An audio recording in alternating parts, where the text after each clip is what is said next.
Fox News. Fox News is Zionist news.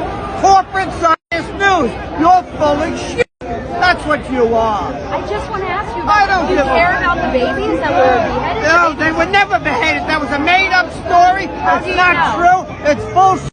Show me the fucking pictures now. So Show me the pictures. You're a lying full of shit. You're full of shit. You and Fox 5 News is full of shit. Do you think that what happened this weekend is okay? It is okay because it's international law. Resolution 242 says when an occupying force has the right to come in, when they occupy your country, you have a right, any means necessary, to defend your country with violence. These men witnessed and survived one of the most deadliest attacks on an American vessel by a close U.S. ally, Israel. The torpedo entered the ship right about here. 42 years ago, Israeli jet fighter planes and torpedo boats bombarded an American intelligence Navy ship, the USS Liberty, with a series of attacks. The assault lasted 2 hours. According to survivors, killed 34 crewmen, injured over 170 others, and nearly sunk the ship.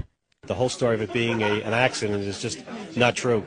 Although for decades the Israelis insist the incident was a case of friendly fire, the victims of the attack confirmed the Israelis were fully aware they were attacking an American ship. Israel claims that they were not flying a flag and that was a mistaken identity, but I know for myself that we were flying a flag. A lot of it we believe was covered up, that it was an intentional act by Israel to sink the ship with all hands, no survivors. Why do you think they would have bombed the ship? Their next plan was to attack the Golan Heights.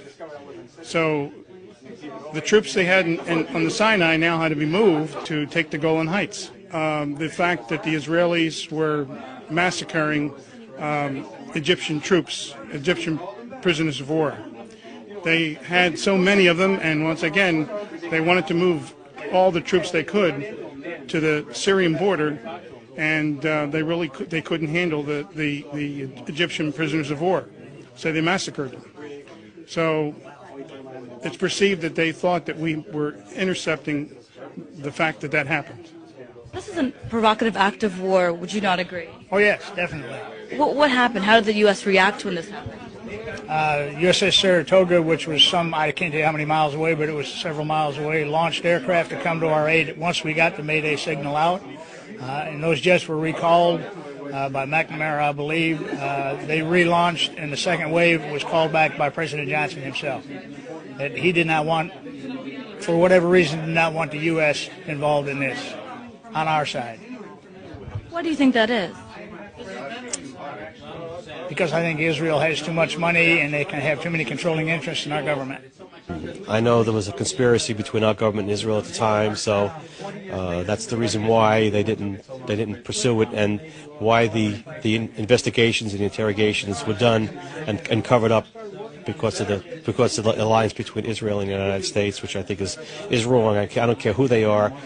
You just don't slap a hand for killing 34 guys and wounding over 172 people on board a ship for no apparent reason. As far as I'm concerned, it's just outright murder. And so 42 years after the Israelis bombed an American warship, the survivors of the USS Liberty are still demanding justice. They say they will continue to raise awareness about a provocative act of war that the United States not only refused to respond to, but also help cover up.